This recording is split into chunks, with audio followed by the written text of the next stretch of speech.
Definitely go and watch Horse Girl first because I'm going to spoil the entire plot. Something that I really loved about this film is that it looks at what it feels like to have existential anxiety around inheriting an illness in of itself. This movie poster as well, I think it does a really nice job of showing how, as Sarah, trying to turn the senses inwards to understand her own mental health condition, she's been led down all these directions. Some advice she gets given is better than others, and you start to see her sense of self being torn apart. You see her being torn in terms of how she views herself, her family, romance, and her friends. Her roommate's boyfriend, Brian, is staying over, yet she's the one that's being isolated in her own house. It conjoins with her being split apart with also not really having that stable base at the same time. She gets this genetic test for her birthday. The movie created a sense of found family between her and Joan. Whilst I was watching and I saw the DNA test fail, and the fact that she shared the same birthday with a horse, I got this subdued critique of a purely biological model towards mental health. There's a scene later on during a psychotic state which I think emphasises this point. I'm just going to read the quote from the scene. Like, I sent my stuff off to DNA unit and they still haven't responded. Nothing at all. It's like they can't process the information because, and like I've been waking up during the abduction, so I've seen the other clones, that's how I know it's true. How the biology itself can't really explain everything that's going on in her head. That's how I read it anyway. You get to see how what she watches all fuses together. She becomes a forward-seeing person which precipitates this great change. Her as a character is very intuitive to her environment, and you get to see how she picks up like a sponge everything that's going on. The setup of the movie really shows stroke by stroke how she's painting her own reality. These experiences all begin to feed a delusion. Likewise, the clone scene, she's finding comfort in the sense of cloning. You just see that she gets a lot of comfort and picks up ideas from the character Darren, who she ends up dating, the character also called Darren, pulls apart and conveys the logic behind her delusions. In the beginning and the end you see this plug hole, and I just felt like it did a really nice metaphor for describing how her mind's like this storm and everything's just going towards the centre. She gets ecchymosis, or these unexplainable bruises on her body, and TV also describes it as being this sign of struggle. As that scene goes on, it's also playing the music East LA Haze Dream by Sam Gendel. Captures this sense of dissociation as she comes and goes into this mental hyper-vigilant state. And like the plot of the movie, it does feel like this horseshoe where you're starting on quite this like closed way of the family links, and then you broaden up to all these different perspectives, like the new age and what's going on around it. And then again it closes with this line where she's talking about how do you know about the dream, and you definitely get this sense of it being all random again, being completely impossible to understand, and it just creates this really empathizable and feeling of fate. Apparently 3 million Americans also feel as though they've been abducted, and the alien is almost a symbol of another wave which she's being pulled.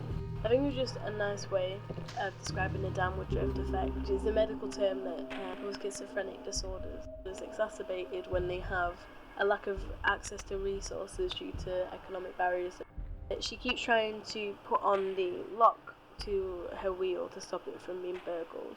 A nice symbol for her trying to control the path that's going on, but she forgets to put it on the wheel because she's completely dissociated, being like a ratchet, and that when she tries to go against it, she ends up tightening the cord.